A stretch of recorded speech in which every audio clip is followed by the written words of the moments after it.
নমস্কার, লালপরীর বাসায় সবাইকে ওয়েলকাম।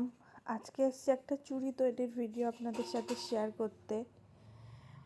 চুড়ির বেসটা আমি মাটি দিয়ে বানিয়ে নিয়েছিলাম, কিন্তু কাঁচা কাদাটা তো কোনোভাবেই হাতে পড়লে ভেঙে যাচ্ছিল, মানে তৈরি করতে পারছিলাম না, যার জন্য আমি পুড়িয়ে নিয়েছিলাম।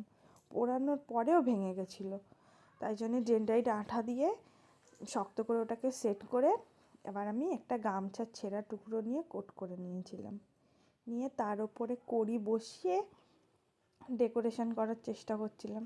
কিন্তু এই কাজের মেন যে প্রবলেম সেটা হলো একটু করে আঠা দাও আর 10 মিনিট করে শোকাও।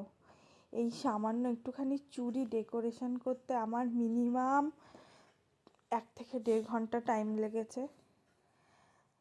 একটু করে দাও আর ওয়েট করো, আবার শুকোনো, বারবার যতবার দিতে যাই ততবার পড়ে যায়। আমি কাজ করবার ভুল হবে না সেটা তো হতে পারে না।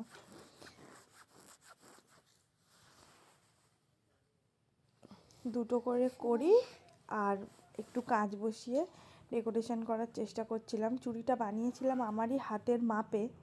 তো একটা গীতাপাঠ অনুষ্ঠানে যাওয়ার জন্য আমি চুড়িটা তৈরি করেছিলাম, আমি পরেও ছিলাম। চুড়িটা কেমন হয়েছে ফাইনাল লুকটা দেখে আপনারা সবাই জানাবেন।